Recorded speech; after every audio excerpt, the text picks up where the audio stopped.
Dhiyeenya kana qondaaltonni mootummaa naannoo fi federaala Itoophiyaa yeroo garagaraatti godinaalee Wallaggaatti imaluudhaan hawaasa waliin marii gaggeessaa turuu beeksisanii jiru.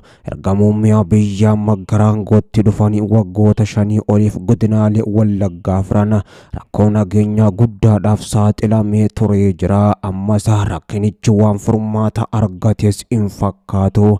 Dabalataan ammoo lolichi yeroo achitti gaggeeffamaa jiru kanatti Pirezidaanti Shimallis hawaasa waliin wal arguudhaan marii godhanii galus kan dubbatan kaleessa. Godinaalee akka Horroo Guduruu fi Wallagga Bahaa keessatti ammoo waraana humnoota mootummaa fi waraana bilisummaa Oromoo WBO gidduutti godhamuun alatti finxaaleeyyiin Amaaraa hidhatan uummata nagaa irratti ammoo haleellaa gaggeessuudhaan kumaatamaan qeerra buqqaasanii jiru. Namoonni hedduunis qe'ee fi lafa hojii isaaniitti ajjeefamu BBC mirkaneeffatee turus kan gabaase.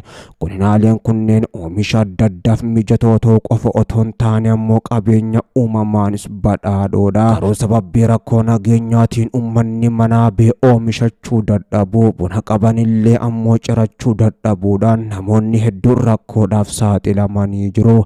Manneen yaalaa hedduunis ammoo hanqina qorichaatiif ammoo kan saaxilaman, weerara busaa dabalatee dhukkuboonni adda addaa ka'uudhaan lubbuu namoota hedduutis galaafatanii jiru. Manneen barnootaa yeroo adda addaatti cufamuudhaan adeemsa baruu fi barsiisuu irrattis ammoo gufuu tahee turee jira. Kana furuudhaaf mariin nageenya mootummaa Itoophiyaa fi WBO gidduutti marsaa lamaan Tanzaaniyaatti gaggeeffame abdii gaarii kennee ture. Garuu ammoo otoo hin milkaa'inis hafee jira. Muummee Abiyyi Ahmad bara 2023 keessa yeroo tokko gara magaalaa Naqamteetti imaluudhaan uummata waliin marii kan taasisan, bara 2024 keessa waggaa isaaniitti deebi'anii deemuudhaan istaadiyeemii Wallaggaatti uummata waliin wal arganii bilisoomnee jirra. Gara mariitti deebinu nagaa barbaanna, Wallaggi lafa nagaatis jechuudhaan achirra nagaa labsuun ni yaadatama. Ministeera muummee Abiyyi Ahmad waliin baruma kana Naqamte kan deeman Pirezidaantiin naannoo Oromiyaa Obbo Shimallis Abdiisaa ammas torban kana keessa Wallagga Lixaa, Wallagga Bahaa fi Horroo Guduruu daawwachuus imanii jiru.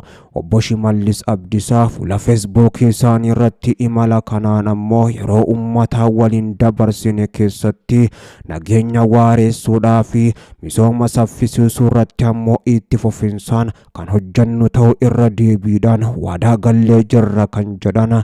Waggaa 5 asa misooma kan dhabde ammoo lixni Oromiyaadha, ammaan tana misoomanii argatti waadaa gallee jirras jedhanii jiru. Gaafiin uummataa jajjabaatos Obbo Shimallis deebii laachuu kan dadhaban akkuma muummee Abiyyi misooma saffisaa itti fufsiifna jechuun waadaa galanii Wallaggas dugda agarsiisanii jiru. Lafti waraana bilisummaa Oromoo WBO simattee fi qe'ee WBOti jechuudhaan beekamtu tun muummee Abiyyi Ahmadiif yeroo marayyuu yaaddoodha. Haa ta'u malee ammoo nageenyi deebi'aa jiraachuu mul'isaa jira kanneen jedhanis jiru. Obbo Shimallis Abdiisaa fi muummee Abiyyi Ahmad gamasitti imaluun haa ta'u malee ammoo nagaan deebi'es hin jiru. Pirezidaanti Shimallis yeroonii fi hawaasa wal arguu himan kanatti ammoo yeroonii fi qondaalota ol aanoolee waliin wal arganitti dubbii dubbatan keessatti ajajaa waraana bilisummaa Oromoo walii galaa Jalmarroon gantu nu ganee jira jechuudhaan dubbachuun isaaniitis saaxilamee jira. Lafti ijoollee Oromoo simattee kan waraana bilisummaa Oromoo WBO biqilchuudhaan yeroo ammaan tana inumaatu mooraa WBO waraana bilisummaa Oromoo WBOti jechuudhaan mootummaa biratti balfamtu yeroo muummee Abiyyi Ahmad biyyatti hoogganaa jiran kanatti Shimallisii fi akkasuma ammoo muummee Abiyyi Ahmad yeroo garagaraatti achitti imalan haragalfii hin arganne. Haa ta'u malee gaafiin sabichi gaafatus jajjabaa waan ta'eef jecha deebii saffisaan argachuus hin dandeenye. Inumaatu ammoo akka qawween irratti ka'us godhee jira. Mootummaa Oromooti jedhamu kanarratti bilisiginnaa biyyattii gaggeessaa jiru gubbatti obbo Fiqaaduun uummanni godinaalee Wallaggaa hiree aarsaa qaaliin argate tikfachaa jira jechuudhaanis ammoo dubbii sobaa kan dubbatan uummanni Wallaggaa hiree aarsaa qaaliin argate tikfachaa kan jiru otoo hin taane hiree addaa argachuudhaaf ammoo aarsaa qaalis kafalaa jira. Oromoon bilisoomee jira isa jedhamaa ture san hin bilisoomne jechuudhaan ijoollee isaa hidhachiisuun mootummaa loluu gubbatti argama. Muummee Abiyyii fi akkasuma gama biraatiin pirezidaantii Shimallis dabalatee hanga qondaaltonni mootummaa naannoo Oromiyaa kan akka Fiqaaduu faan ammoo achitti imalanii ummata gowwomsuudhaaf yaalan. Manguddoo garasii fi hawaasa garasiirra fuula dhabuudhaan ammoo dhaqanii yeroo garagaraattis deebuu itti fufanii jiru. Garuu furmaanni argameen jiru lolichinis itti fufee jira. Isaanii fi waraana bilisummaa Oromoo WBO gidduutti. Obbo Fiqaaduun ammoo ibsa isaanii irratti waa'ee marii nagaa mootummaa isaanii fi waraana bilisummaa Oromoo WBO gidduutti jalqabees osoo walii hin galin kanaaf kana waan jedhan hin qabu. Rakkoon nageenyaa godinaalee Wallaggaa keessatti ammoo xiyyeeffannaa miidiyaa guddaa argachuu baatus guyyaa guyyaadhaan aanaalee adda addaa keessatti dhukaasni akka jiru namoonni garagaraa BBC'n dubbise himaa turus BBC'n gabaasee jira.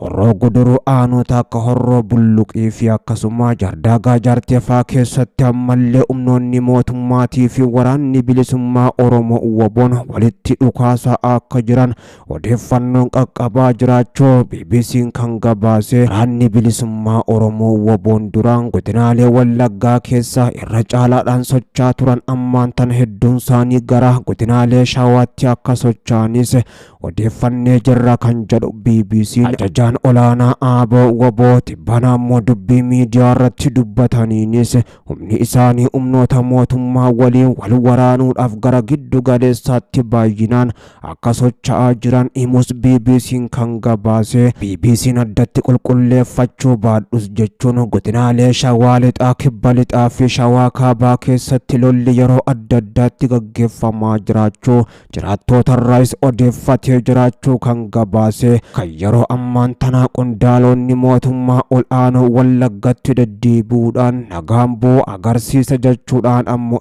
yaadaniif nagaan bu'e akkan jirree fi iccitiin dudduubbii ammoo qondaalonni mootummaa ol'aanoo Wallaggatti deddeebi'uudha.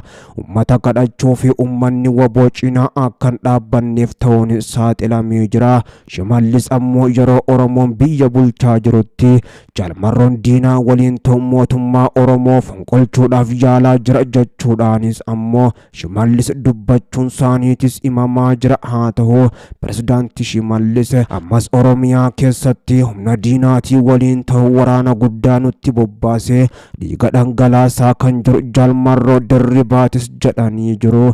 WBO'n ammoo humnoota mootummaatii waliin kokkee wal qabaa jiraachuudhaa fi lola guddaa lola bobbaa Irboshinnigaa jedhu labseenis injifannoo gonfachuun fuulduratti adeemaa jiraachuu yeroo beeksisaa jiru kanatti Shimallis ammoo godinaalee Wallaggaa kana daawwadheen jira.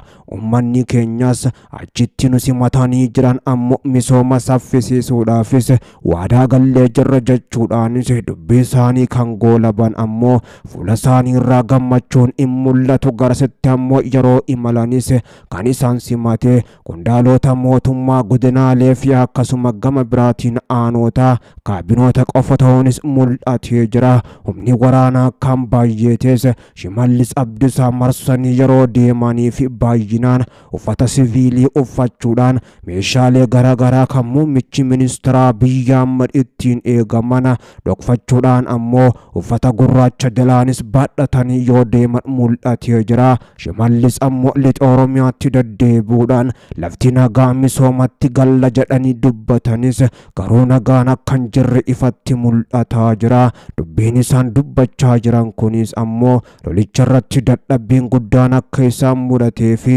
lixatti ummanni WBO deeggaraa waan jiruuf WBO'n jabaatee fedhii ummataa guunne WBO ammoo deeggarsa dhoorganna jechuun Shimallis kanaan duras kan dubbatan sanuma hojiitti hiikuudhaaf garasitti bobba'an jedhamuudha yeroo ammaan tanaatis dubbatamaara.